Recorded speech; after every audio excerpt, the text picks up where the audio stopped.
गणपति और तुलसी की कथा। प्राचीन समय की बात है।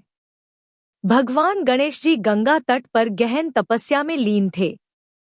वे स्थिर आसन पर बैठकर मन, वचन और कर्म से परमात्मा का स्मरण कर रहे थे।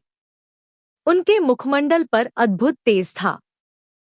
चारों ओर गंगा की लहरें शांति और पवित्रता का संदेश दे रही थी। इसी समय वहां देवी तुलसी आईं। तुलसी देवी अत्यंत पवित्र और तपस्विनी थी। जब उनकी दृष्टि गणेश जी के दिव्य स्वरूप पर पड़ी तो वे मोहग्रस्त हो गईं। उन्हें लगा कि ऐसा अद्वितीय पुरुष इस जगत में दूसरा नहीं हो सकता। उनके मन में गणेश जी को जीवन साथी बनाने की तीव्र इच्छा उत्पन्न हो गई। वे श्रद्धा और प्रेम से गणेश जी के समीप गईं और कहा, प्रभु, आप समस्त देवताओं में महान हैं। आपका रूप अनुपम और तेजस्वी है। मैं आपसे विनती करती हूँ कि आप मुझे अपनी पत्नी के रूप में स्वीकार करें। गणेश जी ने ध्यान से उनकी बात सुनी और शांत स्वर में बोले, हे देवी, आपके भाव श्रद्धापूर्ण हैं, परंतु मेरा विवाह तो माता पार्वती द्वारा निश्चित कन्या से ही होगा। मैं आपसे विवाह नहीं कर सकता। कृपया मुझे क्षमा करें। यह उत्तर सुनकर तुलसी देवी को बहुत पीड़ा हुई।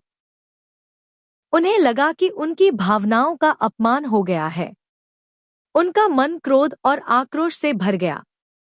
उन्होंने गणेश जी से कहा, यदि आपने मेरा प्रस्ताव अस्वीकार कर दिया है तो मैं आपको शाप देती हूँ कि आपका विवाह जीवन में कभी भी सुखमय नहीं होगा।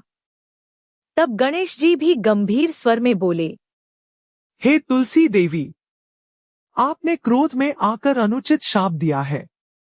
मैं भी आपको शाप देता हूँ कि तुम्हें विवाह का सुख कभी प्राप्त नहीं होगा।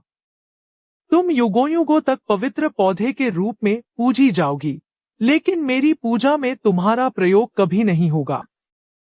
उस दिन से यह परंपरा बन गई कि गणेश जी की पूजा में तुलसी दल, पत्ते का अर्पण वर्जित है। अन्य सभी देवताओं के पूजन में तुलसी प्रिय मानी जाती है, चाहे वह भगवान विष्णु हो, कृष्ण हो या शिव शंकर। लेकिन गणेश जी के पूजन में तुलसी का उपयोग निषिद्ध है। यह कथा हमें कई गहरे संदेश देती है। प्रेम में जबरदस्ती नहीं हो सकती। सच्चा प्रेम वही है जो स्वतंत्र इच्छा और सम्मान पर आधारित हो।